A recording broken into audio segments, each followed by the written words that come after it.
Non, ny alatsinainy hatramin'ny sabotsy. Merci toi amin'ilay neto vaovao. Toi, Niti Vera. Brushing, coiffure, coloration, osez tout avec Gliss Intense Thérapie. Alors, avant de les couper, essayez Gliss Intense Thérapie. Saradis, société de distribution représentant des grandes marques Premier, Paperline, Lexi et Corès, fourniture de qualité à prix compétitif au meilleur service. Efa nivoaka zao ny smartphone Itel S15 plein écran water drop, manana caméra selfie 16 mégapixels afahanao maka selfie tsara sy mazava be. Tiara manolotra anao ny Logité. La saveur ultime des fruits. Miarabanao tonga soeto amin'ny Bricodis Ambohibao. Bricodis manolotra anao Logité.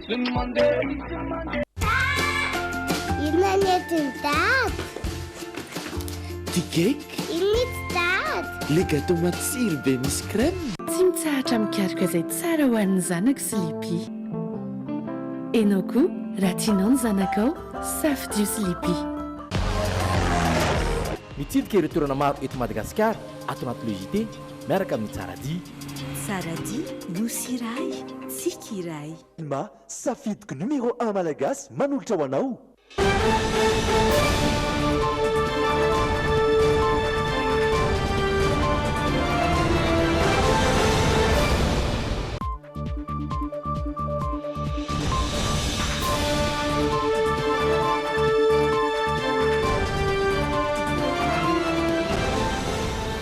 Miarabatompoko ary ankafaliana trano no hitsidiana ny tokantranonao amin'izao alatsinainy fa fito ny volana oktobra izao. Reto ny lohatentsika. Natomboka androany ny fanomanana ny lazadina ho an'ireo mpiadina izay mamerina ny fanadinana baccalauréat hoentitra ny fanaraha-maso ny fanadinana baccalauréat fiodinana faharoa na ny deuxième session hoy ny tompon'andraikitra.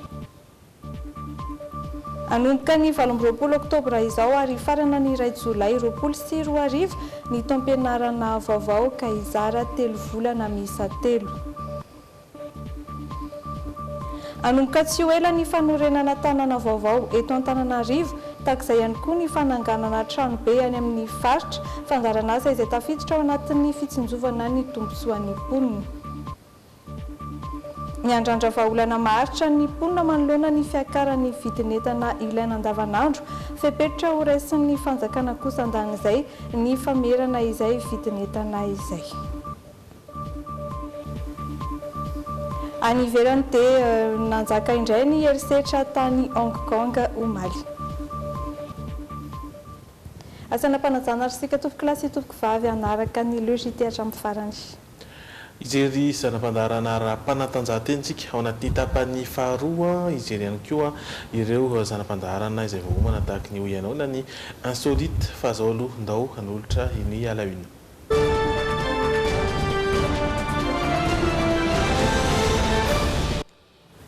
Izy vadina voalohany ny fanapahan-kevitry ny filoham-pirenena hampamerina ny fanadinana baccalauréat ho an'ireo izay tsy afaka tamin'ny andiany voalohany na ilay hoe deuxième session extraordinaire izany.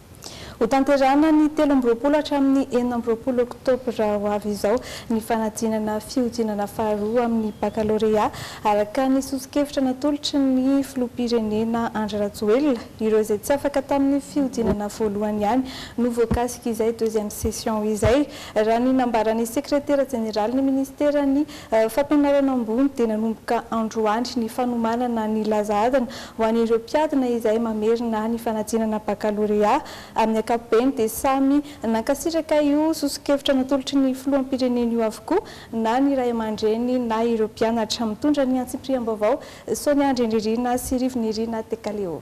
Tsy niandry ela fa taoren'ny fanambaran'ny filoham-pirenena tamin'ny Haino Amanjery omaly mikasika ny ofisiny ny fanadinana fiodinana faharoa na ny deuxième session exceptionnelle ho an'ireo mpiadina tsy nahomby tamin'ny baccalauréat farany teo dia niroso tamin'ny fanomanana izany tompon'andraikitra teto anivon'ny ministera ny fampianarana ambony. Androany ihany dia nalefa nitokamony ireo mpampianatra anomana ny famolavolana ny laza adina ho an'ireo mpiadina mandritra io deuxième session io.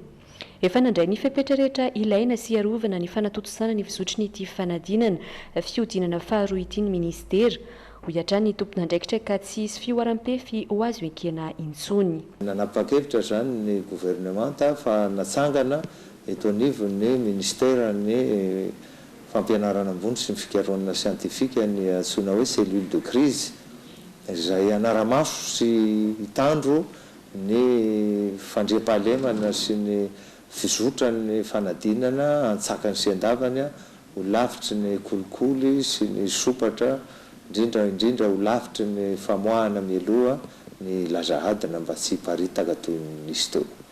Zareo zany dia tsy miandry tsony ny voan'ny valin'ny fanadinana efa natao tamin'ny 3 septambra teo fa androany ihany zany dia fa nomboka hiboka any amin'ny toerana tsy fantatra zareo hanao ny fanomanana araka ny baiko nomeny filoham-pirenena. Anomboka ny alarobia 13 oktobra izao noho izany hatramin'ny 14 oktobra ny daty anatanterahana ny fanadinana fiodinana faharoa ho an'ny baccalauréat manerana nosy. Ireo mpiadina tsy naomby tamin'ny fanadinana farany teo ihany voakasiky ny 2e session exceptionnelle. Nomariny sekretera jeneraly ny ministera koatr'izay fa ny taratasy fiantsona tamin'ny fanadinana fiodinana voalohany ihany no ampiasain'ireo mpiadina amin'ny fiodinana faharoa io. Ny baccalauréat ankapobeny ihany hatreto no voakasiky ity fanapahan-kevitra niraisin'ny filoham-pirenena ity fa mbola tsy voafaritra kosa ny an'ny baccalauréat teknika raha nambara ny tompona andraikitra trany. Na izany aza efa mivonona sy miomatsaina ho amin'izay sahady ireo mpiadina izay sendranay tetỳ amin'ny LTP Ampefilo androany. Manaona nefa fahitanao an'izay hoe isy 2e session zay mibaka manaona mety hoe fiomanana ara-tsaina raha sanatria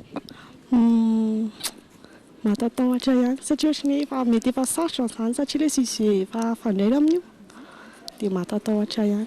Tsy maintsy atao ny 2e session raha sanatria ohatra hoe misy fahafahana. Manaona nefa ny mety hoe fiomanana sy mifamerenana zany.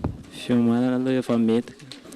Eny mety somary tery angamba ny raha sanatria fa efa manomana be aloha amin'ity herinandro farany ty.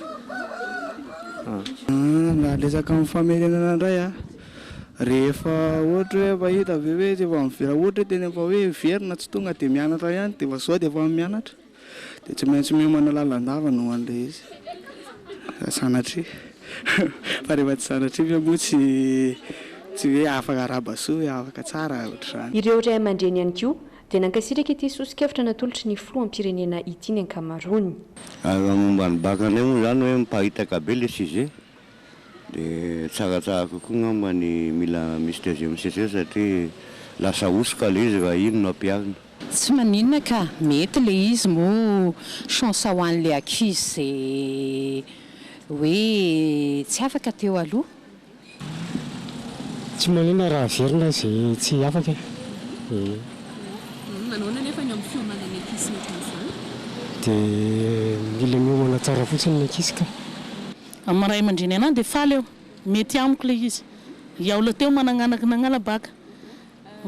Inona manaona nefa fahitanao an'izay hoe somary fohifohy ihany ilay fotoana zany satria mivaly mibaka dia 3 andro aorianan'izay to dia mikatroka indray ilay ankizy izay tsy afaka raha sanatria. Amiko zay masy mbola nisy teto fa misy chance zaza rehetra sy dia faible aby fa mety nisy erreur kely izy sy nahafahany natratrany ilay tokony ho tratrarina dia mba manana chance izy agnarina an'iny eo no eo fa sy miandry ny taogno avokoa. Dia amiko izany ilay izy ohatrany hoe milafiny indray misy mahatsara azy ihany nefa milafiny indray koa lasa mikorotan-tsaina ilay ankizy amin'ilay izy. Dia io ngamba miankina amin'ny ray aman-dreny tsirairay ilay fahavononana amin'ilay izy satria ny mpianatra efa hiditra koa ny mpianatra manaraka. Mariana fa tsy voasamba no misy fanadinana fiodinana faharoa tahaka izao. Raha nambarany sekretera jeneraly ny ministera ny fampianarana ambony dia fanao mihitsy azy izany tamin'ny repoblika faharoa saingy nofoanana taty aoriny. Ny hoavin'ny zaza malagasy no ambony ka izay no nandraisany ny fanapahan-kevitra iny ho ihany ny tompona andraikitra. Nanomboka androany kosa ny fitsarana ireo taratasy mpanadinana baccalauréat. Ny sabotsy 10 oktobra izao no daty nambaran'ny ministera ny fampianarana ambony amoahana ny valim-panadinana ahafahana miroso amin'ny fanatanterahana ny fanadinana fiodinana faharoa mba hatrarana izany ara-potoana dia nampitomboana ny isan'ireo mpitsara ny fanadinana. Vaovao nangony Soniandry Nirina sy Rivo Nirina Tekaleo Atrandry. Ny gadona tety Ankatso izay fohy be mpitsarana ho an'ny teto Antananarivo renivohitra androany maraina ny taratasy-panadinana ireo mpiadina baccalauréat. Raha nambaran'ny tompona ndraikitra dia mbola niroso tamin'ny commission d'entente na torolalana ho an'ireo mpitsara amin'ny fitsarana ny taratasy-panadinana. Ho an'ny taranja siansa manokana dia somary naharitra izay commission d'entente izay. Na izany azy, androany hariva ihany ireo mpitsara dia iroso amin'ny fitsarana ny taratasy-panadinana. Na vita ny grille de correction dia midiscuter les réponses zay hoe inona sy inona possibilité de réponse io dia atao daholo dia arahana zay torohevitra amin'ny office de bac na correction mba tsisy hovaina mihitsy. Les correcteurs sont souverains. Zay note io zany tsy maintsy ekena, tsisy an'izany tsisy famindram-po zany. Sarotra be manao an'izany, zany hoe zay toromarika azonay tamin'izay fivoriana teo no arahanay fa zay tsy manao famindram-po zany. Vinavinaina ho vita amin'ny zoma 12 oktobra izao ny fitsarana ny taratasy-panadinana raha nambara ny mpandrindrakapobe ny taranja filozofia.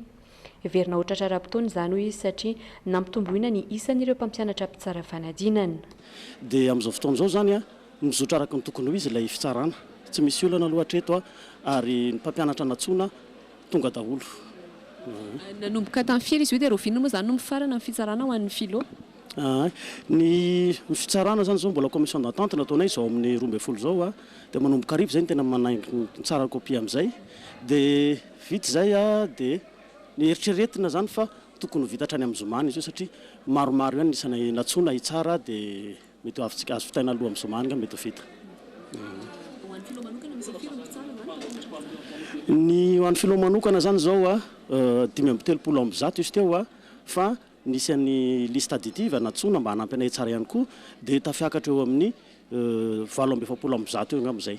Tsara ny manamarika fa ankoatra ireo mpampianatra mpitsara dia nampitomboina ary namafisina ihany koa ny isan'ireo tompona ndraikitra misahana ny fandraketana noty anaty solosaina na ny transcription aorian'izay ny délibération.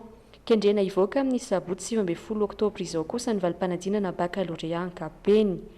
Mahakasika ny fanadinana baccalauréat teknika kosa indray dia nizotra ampilaminana ny andro voalohany fanadinana androany ho an'ny teto amin'ny LTP Ampeflo dia tsy nisy olana afa-tsy ny mpianatra vitsy izay nanadino ny taratasy fiantsonina. Misy 5 sy 700 ireo mpiadana teto amin'ny foibe-panadinana ary 13 tamin'izay no tsy tonga niatrika izany. Hatreto aloha zany nirindra tsara amin'ny atsakasy andavany ny teto Ampeflo, LTP Ampeflo, izany hoe tsy nahitana olana firy ankoatran'ny hoe nisy olona mpianatra nanadino convocation dia tsy nalefa nody ry zareo fa natsoina ny tany an-trano dia nasaina nateriny tantely ilay convocation ilay ankizy fa izy afaka niatrika ihany satria nitondra karatra maha-mpianatra na kara-panondro. Ny taranja économie sy initiation juridique no nanomboka ny tapany maraina tamin'ny fanadinana. Mathématique financière kosa no nikatrohan'ireo mpianatra ny tapany arivo. Amin'ny alakamisy 10 oktobra izao moa no mifarana ny fanadinana baccalauréat sampana teknika. Hanakatoanantsika izay lafa mavao mikasika ny fanabeazana izay dia efa tsikaritra raha aman-dreny ny tokantrano ihany fa efa nisy amin'ireo mpianatra sasany eny amin'ny sekoly tsy miankina no efa nizotra nakany an-tsekoly indray. Izara 3 volana 3 ny taom-pianarana ho an'ny 7 sy 20 hanomboka ny 20 oktobra izany ary farana ny 2 jolay 20 sy 20 voarafitra ny tety androm-pampianarana 7 sy 20 sy ireo daty ny fanadinana ara-panjakana izay sahan'ny ministeran'ny fanabeazam-pirenena sy ny fampianarana ara-teknika sy arakasa. Hiditra an-tsekoly ny mpianatra manomboka ny 17 oktobra ho avy izao haharitra hatramin'ny 20 desambra ny 3 volana voalohany. Ny 20 desambra ka hatramin'ny 5 janoary 20 kosa ny fialan-tsasatry ny Noely. Ny 3 volana faharoa dia hiditra ny 9 janoary ka hatramin'ny 4 aprily 20 izay ho elan'ny ilan'ny andron'ny sekoly, ny 9 7 ary 20 febroary. Ny 20 aprily ka hatramin'ny 30 jona 20 ny 3 volana fahatelo izay ho elan'ny ilan'ny fetim-pirenena. Fankalazana ny 70 taona niverenan'ny fahaleovantena ny 20 jona 20 hanomboka ny voalohan'ny volana jolay 20 ny fialan-tsasatra lehibe ho tanterahana manerana ny tanin'ny Repoblikan'i Madagasikara ny 7 jolay 20 ny fanadinana CEPE raha toa ka ny 20 ka hatramin'ny 4 jolay 20 kosa ny BEPC. Raha araka ny fandaharam-pianarana navoakan'ny ministeran'ny fanabeazam-pirenena dia ho tanterahana ny 2023 septambra 2024 ny CAEEP ary ny 17 oktobra kosa ny CAPEP samy amin'ny fampianarana ankapobeny avokoa ireo. Ny 3 ka hatramin'ny 5 aogositra ny CFA, ny 10 hatramin'ny 13 aogositra ny PEP ary ny 17 ka hatramin'ny 20 aogositra ny CAP ho an'ny fampianarana teknika ireo. Amalitsika hatreo ary izay lafavao momba ny fanabeazana izay kolotsaina nolombany Panda ny fandresena tamin'ny Pazapa Incognito tamin'ity taona ity.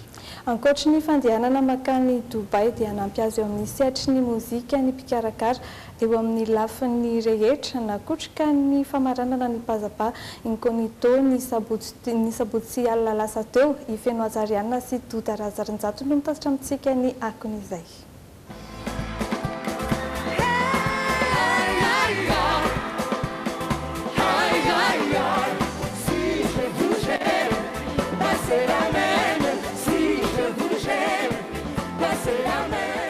Tamin'ity lalao famaranana ity vao nampiseho ny endriny tsirairay avy ireo mpifaninana efatra niady ny anaram-boninahitra tamin'ny Pazapa Incognito. Mpifaninanan-kira ahafahana miditra eo amin'ny sehatry ny matianina. I Joanna na i Panda no mpandresy ny Pazapa Incognito tamin'ity andiana ity. Voaositra mpandresy ny Pazapa Incognito nahazo ny taremarika ambony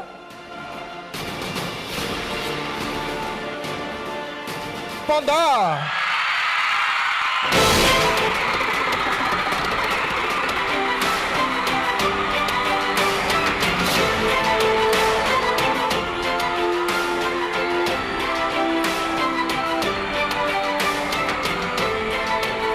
Maro hoy Panda ny lesona azo nositonina tamin'ny fiatrena ny Pazapa Incognito izay azo entina miantsehatra tsara. Tena faly be voalohany indrindra, tena tsy omby tratra le izy dia tena saorana BDP Andriamanitra tena faly be mihitsy. Tsy hita izay teny amin'asa tena faly. Ny lesona tsara tena azo amin'ilay izy dia hoe synchronisation ny vocal sy ny scénique izay tena sarotra mampiaraka an'ireo tamin'ny voaloha moa za tena hoe teo amin'ny hira dia raha manao fihetsika sy le mandihy sy lana dia mitokana ireo nefa rehefa atambatra ireo dia tena zavatra fa tena hoe zavatra tsy eritreretana mihitsy za fa tena hoe hafa be.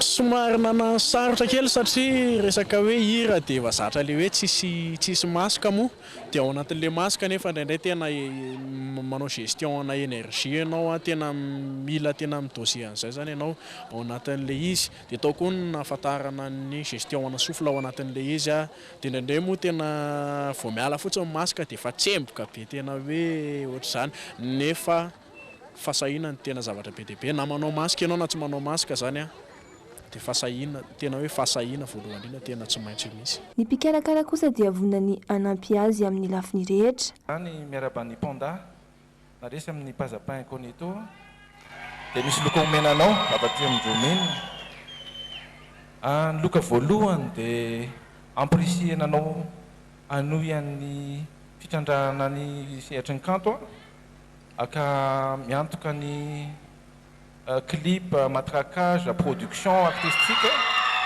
ny Dreamina zany ny Canal 7 no manatanteraka anazy mitentina 10 millions ariary ahafahanao mandroso bebe kokoa eo amin'ny sehatry ny kanto zay hatramin'ny concert de promotion zany dia toana avokoa dia metanao ny marika zay.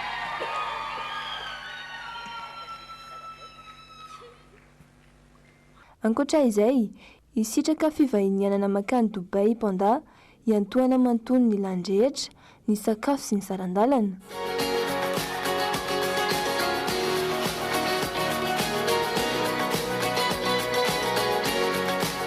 Fa mbola atolotranao ihany koa ny fahafahana manao desert safari zany hoe mandehandeha any amin'ny désert mitaingina rameva mbola misy fety be azy fisakafoanana be ao anatin'izany. Iatoana manontolo na ny trano ipetrahanao na ny sakafonao na ny vola hoentinao miaina mandeha makano ka dia hiaina paradisa kely ianao ary soava sidina dia soava dia. tsy ombitratra ihany koa ny afalindreo fianakavian'ny panda vonina anampy sy anoana azy hatrany eo amin'ny sehatry ny mozika. Fa dia ho anay fianakaviana manontolo makasitraka tompoko dia makasitraka koa zahay ny mpanohana ny Joanina rehetra, mpanohana ny panda rehetra, na ny fianakaviana, na ny fiangonana, na ny fiarahamonina, na ny rehetrarehetra. Makasitraka amin'ny fo manontolo dia ny tompony ombanareo. Ankoatra izay, nahazo fivahinianana makany Afrika Atsimo ihany koa i Fosy ny tanany larana faharoa. Tsy manao ambanin-javatra ny ezaka vitan'ireo mpifaninana manan-talenta ny mpikarakara ny pazapa. Maro rahateo, ireo mpanakanto ankehitriny no nandalo tao amin'ny fifaninanana hatramin'izay nisiny. Amin'ny herintaona indray ny pazapa andiany manaraka, miezaka hatrany ireo mpikarakara mitondra zava-baovao hirandrana ny taneta malagasy.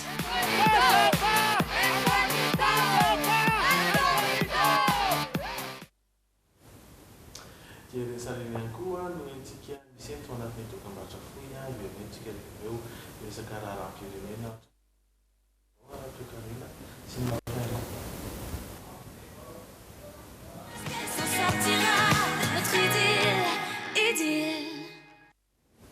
Toy ny logité ary ny vaovao ara toe-karena sy ara-tsosialy no anisany hojerentsika rehefa avy eo. Fantatra ihany koa ary fa nanomboka androany ny forum urbain izay nitanterahana teny amin'ny village foire.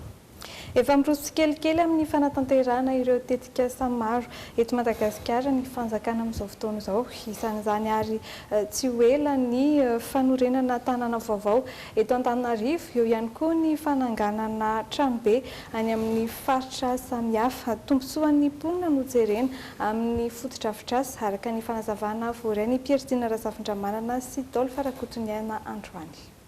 Efa voavaritra ny ela ny tetikasa fanitarana an-tanan-dehibe ary tsy maintsy ho tanterahana ho ny ministry ny fanajariana ny tany sy ny toeram-ponenana androany. Tanàna Mandroso no tanjona izay indrindra no antony tetikasa Tanamasoandro. Ary tsy marina ny filazana fa hoe tsy malala ny olona fa efa malala ny sovorina matetika ny rana tamin'ireo olona teo hoe fa io moa arakaraka hoe rehefa tsy tia eno dia voatery milaza marenina ihany, rehefa tsy tia hita moa zany dia jamba foana. Fa tsara ho fantatritsika raha vao zavan'andreo matovoloma mazava tsara omaly fa ny fitana ny tanàna Antananarivo hatreto aloha dia mandia amin'ity lemaka manodidina Antananarivo ity. Samy manana ny maizy azy, samy manana ny fomba fanao ny tanàna ary ny Antananarivo dia izay ny fitarana hatreto ary samy mahita an'izany tsika. Ankoatra ny fanorenana tanàna vaovao dia vina ho an'ny tanàn-dehibe ihany koa ny fanampiana trano fonenana, tetikasa ny aingy avy amin'ny etaetan'ny mponina araka ny fanazavana noho ny atereny ny toeram-ponenana sy ny fitaraina ny tsirairay. Ny eto Antananarivo isy eo amin'ny 40 immeuble no atao izay efa eo ampamitana ny tsy ny étude intsony fa ho atomboka tsy ho ela ny asa. Dia any Tamatavy eo amin'ny 19 immeuble aloha ny andeha voalohany indrindra. Tafiditra anatin'ny fampandrosoana ny tanàna ihany koa ny fanamboarana ny lalana sy ny maro hafa voakasika izay ny eto Andrenivohitra manokana. Izay no nampanantenainy ny governonana Antananarivo fa vonina ny faninana amin'ny faritra hafa amin'ny Asizy. Komilina rehetrarehetra eto Analamanga dia niezahana daholo azo tombontsoa anatin'ilay izy satria io ane volana mena miliary iny ane santiona amin'ny fotsiny hoe ainao ve mitantana an'iny na vita zavatra betsaka. Io le faninana manko mety za ohatra mety avita tsy fantako amin'le vola miliary aloha mety avita 20 km, ny hafa mety 5 km ny vitany normal zany ara-dalàna zany na 10 km maximum. Fa zay zany le traikefa nanana atao amin'izy dia zao koa nefa tsy vitany hoe manao le asa fotsiny izay atao fa io asa io zany dia tena asa maharitra. Nanomboka androany ny fikaonan-doam-pirenena momba ny tanàn-dehibe andiany fahatelo ary aharitra 3 andro eto amin'ny village Voarandota-penaka. Fikaonan-doha izay natao indrindra andrindrana ny asa amin'ny fanatsarana ny tanàn-dehibe. Noresantsika teo fa ny famtafa tamin'ny mpanao gazety ny filoham-pirenena ny alahady takariva teo. Namaly ny fanontanian'ireo mpanao gazety sasatsasany ny filohan'ny repoblika ny Alahady ariva teo nandefa sy nizara izany ny televiziona malagasy ireo raharaha mafana teto amin'ny firenena no nandrosoany ny filohan'ny repoblika ny heviny sy ny vahaolana avy aminy 7 volana teo amin'ny fitondrana izay ny tenany efa andrasana ny tombana ho any ity taonty nanao ny fanatsiadiany Trery Edouard sy Anjara Kotonorainy. Nanomezany filohampirenena ny heviny sy ny vahaolana rosin'ireo olana lehibe eto amin'ny firenena ankoatra ny fanamboaran-dalana sy ny fametrahana fandriam-pahalemana amin'ny ankapobeny dia ny resabe nateraky ny fiparitahan'ny lazadina tamin'ny fanadinana baccalauréat teo no nandrosony sosokevitra hanatanterahana famerenana ho an'ireo izay tsy afaka amin'ny andiany voalohany. Eo ihany koa ny famotorany ikaroan'ireo tompon'antoka tamin'ny ambaran'ny filoha fa hetsika fanakorontanana. Fantatra fa le tompon'andraikitra nanao an'ireo dia manana obédience politique na affiliation politique na mpikambana amin'ny antoko politika izay manohatra ny fitondrana ankehitriny. Zay ny ankety ato amiko ty ankehitriny. Ary za dia mamety remarque mihitsy hoe na izy tompon'andraikitra nanakirotana ary nakatakalinay ny hoaviny nyreo ampianatra malagasy dia tsy maintsy saziana araka ny lalàna. Mametraka ny tenany eo amin'ny toerany niharana ny fanakorontanana ny fitondram-panjakana izay noverina fa tsy hay toerina hoy ny fandinihan'ny mpanao politika sasany azy. Mbola hetsika iray niteraka savorivory ihany koa ny lahatsoratra nivoaka an-gazety mikasika ny fahazoan'ny vehivavy miondrana mankany ivelany ary nasian'ny filoham-pirenena fanazavana hatrany fa malalaka ny fivezivezen'ny vehivavy ara-dalàna mankany ivelany. Io marain'io raha teo no nanao fitsidihana teny ivato ny tenany ka nijerevany fotony ny fomba fiondranana fiaramanidina.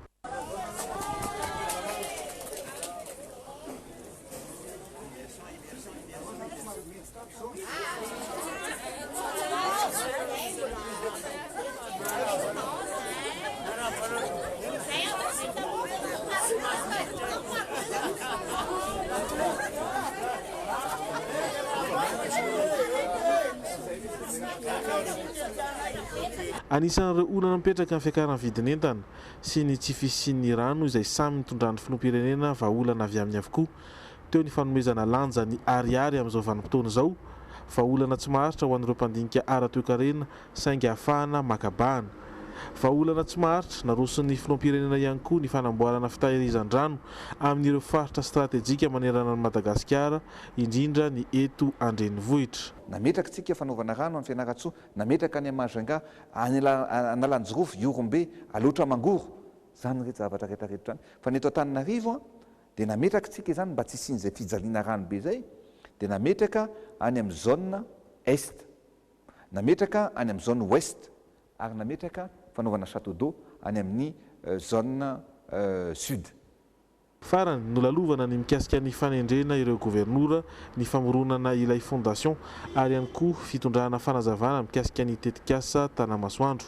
7 volana izay no nitondran'ny filoham-pirenena ary tao anatin'izay no nahazoany ilay période de grâce 3 volana mahazatra miampy ny fahatongavan'ny Florent Paul Kagame tamin'ny fankalazana ny fetim-pirenena toy ihany koa ny zava-bitan'ny Varea tamin'ny volana Jolay ary ny fandalovan'ny Paparaimasina tamin'ny volana septambra lasa teo na meno 7 volana izay période de grâce izay.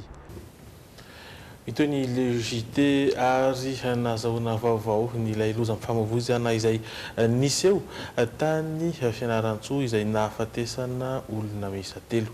Fantatra fa tonga ny tontena teny anivon'ny zandarmarim-pirenena any an-toerana ilay mpamily ny fiarabe na Vandoza raha tsy ahivina ny zavaniseho dia tapaka isatra ilay fiarabe tamina fidinana iray tao Beravina. Olona 2 no voafoaka tamin'izany ka maty tsy dradrano teny an-dalana iazo ny hôpitaly kosa no namony ainy ny iray. Fanoresahana teo ny fiakaran'ny vidin'entana nahitana izay fiakarana izay tokoa ny vidin'ny entana ilaina andavanandro tao anatin'ny iray volana izay raha nanatina mpivarotra sasany teto Antananarivo Pierre Dine Razafandramanana sy Dolphe Rakotonena. fa olana maharitra no angatahan'ny olona fantatra izao fa hojerena manokana ny vidin'ny entana ilaina andavanandro ary ametra ny vidin'izany ny fanjakana mba hisorohana izay fiakaran'ny vidin'entana ilaina amin'ny andavanandro izay. Ankoatra ireo entana sasany dia ny akabidy ny savony sy ny menaka tatoato. Raha toa mantsika vidiana 4,1 ny savony iray baoritra teo aloha, amin'izao fotoana izao lasa 5,1 izany. Fandroany ihany koa izao no niakatra ny vidin'ny menaka ka lasa 705 raha toa ka mandina ny 5 teo aloha. Ie, niakatra ny rehetrarehetra mihitsy ny ohatran'ny niakatra daholo ny PPN. Ohatran'ny menaka izao no tena niakatra sady ohatrany tsy dia misy dia nanomboka efa ho 2 volana angamizay ny akaran'ny menaka. Miakatra fotsiny ny amin'ny distributeur dia miakatra tsy maintsy miakatra koa ny aty. Ny PPN mihitsy izany niakatra daholo na ny ronono na ny zavatra rehetra, savony. Tsy nisy fiantraikany teo amin'ny vidim-piainana ny fampidinana ny vidin-tsoroka farany teo hoy ny olona sasany. Raha ny tokony ho izy dia hita soritra amin'ny vidin'entana ilaina andavanandro izany na kely aza. Hatreto anefa miakatra hatrany ny vidin'entana eny an-tsena. Tena mantsapa tokoa aloha fa tena miakatra mihitsy ny PPN. La raha-pamehan'ny fanjakana aloha dia ny lafin'ny sosialim-bahoaka aloha ny anisan'ny tokony hojerena. Izay ny anisan'ny zava-dehibe tokony hojerena satria izay koa ilay fampanantenana tsy tokony ho variana loatra amin'ny lafin'ny fiainana marina hoe tsy maintsy ilaina ny mijery ny lafin'ny zavatra rehetra fa ny sosialim-bahoaka kosa aloha mba tokony hojerena. Tena sarotra be. Sarotra be.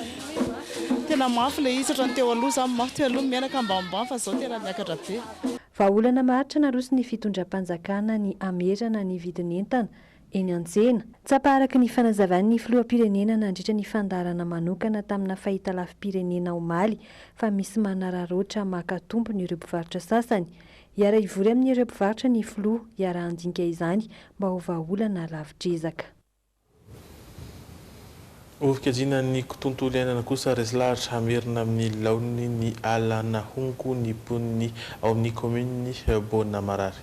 Mananika ny 20 hektara isan-taona eo ny mangrove na alana hongo volen'ny vondron'olona ifotony any an-toerana. Resy lahatra izy ireo fa misy akony amin'ny sehatry ny jona ny fiarovana izay alana hongo izay ka azona drakaka 50 kg isaky ny hektara amin'ny ankapobeny raha toa mikitroka ny alana hongo naka sy nandrindra antsara ny fanatsiatsiany anjarak'otona iray. Ngazana sisa noho ny hafarany ity toerana anatin'ny fokotany ambony io commune Bonamary ity potika ny alana hongo satria voatery ny velona tamin'ny fitrandrana izany ny mponina rehefa very asa nanomboka ny taona 4 taoriany ny katona ny orinasa mpamokatra simenitra taty an-toerana. Dia misy ao ambadika ao miampita rano anatina nosy kely zay 350 hektara io le hoe noyau dur. Ao zany tsy ngazana ohatrao fa tena mbola hongo lehibe daholo ny ao. Ao ny toerana ipetrarana karazana biby maro toa ny drakaka, ny vorona, ny eo koa ny landry be. Misy akony amin'ny fiompiana trondro sy drakaka ny fahasimban'ny alana hongo ka resy lahatra ny mponina fa anao ezaka amin'ny famerenana amin'ny laoniny ny velarana 10 hektara. Nanomboka ny taona 2013 400 hektara no efa voavoly alana hongo. Ny karazana hongo voleny zareo moa zany misy anankiroa zany ny espèce izy tsika. Ao ny rhizophora micronatana, hongo lahy, ny Ceropsitagal na ny hongo vavy, zay zany tena espèce amboleny eto. Manodidina ny 20 hektara isan-taona eo ny alana hongo na mangrove voleny. Ankoatra ny fiarovana ny nofotany, tombony ihany koa ny firoborobony ny vokatry ny jono satria ao anatina alana hongo mikitroka no azona drakaka 50 kg isaky ny hektara. Faripaina zany mitsara satria taloha zany nisy mbatan'izy ity zany zara mahazo 3 kg zay. Farangony bodonany ity mangrove ity zany tena 100 kg mahazo draka any amin'ny 5 kg isaka mandeha manjono zany zay. Voasokajy toerana famindram-pitantanana ireo arena voajanahary azo avaozy ity faritra misy alana hongo eto Bonamary ity. Mandray an-tanana ny fikajiana izany ny vondron'olona ny fotony. Manoana azy ireo kosa ny PRCCC natetika asa fanamafisana ny takina sy ny fahafahamanao fampifanarahana maritra amin'ny fiovan'ny toetrandro. Famatsim-bola avy amin'ny vondrona Europeanina sy ny Ministera Federaly ny fiara-miasa ara-toekarena sy fampandrosoana Alemana. Any Hong Kong indray kosa miamahery vaika hatrany ny fifandonan'ny mpitandro ny filaminana sy ny mpanao fihetsiketsehana anisany toerana. Foto-drafitrasa maro no ny anam-pahavoazana indrindra ny tranombarotra ny Sinoa vao maika mihamafy nefa ny hetsika indrindra tao aoriany nandrarana ireo mpitolona tsy hanao sarotava. Indro ary taterina antsika antsary ny mikasika izay. Manjaka ny entona mandatsa-dranomaso eto Hong Kong, raikitra indray ny herisetra sy ny fifandonana.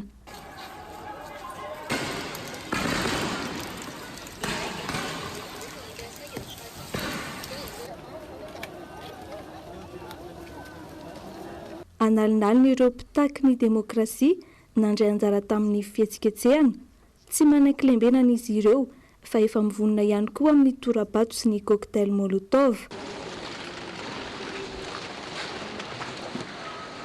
Foto-drafitrasa maro no ny anam-pahavoazana, isan'izany ny birao-mpanjakana, toeram-piantsonana fitateram-bahoaka ary indrindra ny tranombarotry ny Sinoa. Fotoana isan'ny naharatrana olona betsaka omaly, mpamily fiarakaretsaka iray no niaram-bono rehefa nahavoadona ny roa tamin'ireo mpanao fihetsiketsehana. Saingy samy ny farimbona nandray an-tanana azy telo ireo mpamonjy voina mpilatsaka ny sitrapo. Nandritra ny efa-bolana teo izay no lasibatry ny krizy politika ny teto Hong Kong, vao maika ny hamafy nefa ny hetsika indrindra tao aoriany ny nandrarana ireo mpitolona tsy hanao sarotava. Fandraisana ndraikitra aingana sy eo no eo miompana amin'io kosa ny hetsiky ny mpiaro ny tontolo iainana izay mivohy ny ady amin'ny fiovan'ny toetrandro. Mananika ny 80 eo ny tanàna maneran-tany kendre nanaovana ny hetsika ho fampirisihana ny gouvernemanta andray fepetra manoloana ny fahasimban'ny tontolo iainana ka mahatonga ny zavaboary olany tamingana tsikelikely. Ny vondrona teto Berlin ireo mpiaro ny tontolo iainana avy any Allemagne, Pologne ary Scandinave. Ho an'ireto mpitolona ireto, tsy ampy ny volavolan-dalàna naroso ny gouvernemanta allemand, milaza ny ampiena ny famokarana entona carbone hisorohana ny fiovan'ny toetrandro. Tara loatra raha amin'ny 7.3 ny gouvernemanta vao mihevitra tsy hampiasa arina intsony. Efa tao anatin'ny 30 taona ny manam-pahaizana no nanazava ny amin'ny tokony andraisana andraikitra aingana sy eo no eo. Eto New Delhi indray, toy ny olona andeha-andevona, milanja ny kisary boriboritany no nentin'ireo mpitolona nanehoana ny hetsika hiadiana amin'ny fiovan'ny toetrandro. Manahy izahay satria ila tsy afa-miaina sy ahazo rano fisotro madio intsony.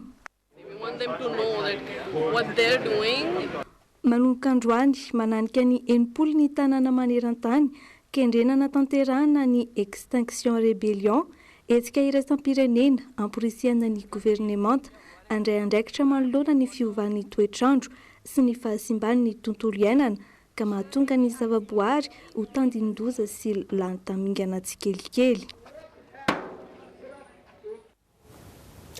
Izany makasika ireo vaovao izay songadina hampatsiavana aminao izy ireo fa isy araka izany ny famerenana indray dia ny faharoa na ny 2e session ny amin'ny fanadinana baccalauréat ho an'ireo izay tsy afaka fanadinana amin'ny andiany voalohany. Fantatra ihany koa fa nivoaka ny tetiandro ho an'ny fandaharam-pianarana ho amin'ny taona 2024 ka hatramin'ny 2024 hanomboka ny 12 oktobra ho avy izao izany fianarana izany ho any amin'ireo sekoly mpanjakana ary nisy ihany koa ny fandiniana ny fikoanan-doha mikasika ireo tanan-dehibe izay tanterahana mandritra ny 3 andro eny amin'ny village voara eny Andotapenaka ary tsikatra kosa ny fiakaran'ny vidinentana eny anivon'ny fiarahamonina eny anivon'ireo mpaninjara efa misy ny fepetra raisy ny fitondram-panjakana manoloana izany. Indro atsika amintsika kosa ary ny zanam-pandaharana manaraka. Ankoatra ireo vaovao ara-panatanjahantena hafa iompana amin'ny taranja baolina kitra ny ID Sport androany, isan'izany ny akony lalao izay natao teny amin'ny kianjaben'ny Mahamasina omaly alahady tolakandro. mikasika ny rano ny fatran'ny rano ny fanontaniana amin'ny oyanao. Dia misy ihany koa ankoatr'izay ny hafakely izay todrana amintsika orinasa hivondronana jamba mamokatra kidoro ho iarahantsika mijery ny mikasika ireo fa izao aloha dia hiato vetivety anatin'ny dokam-barotra.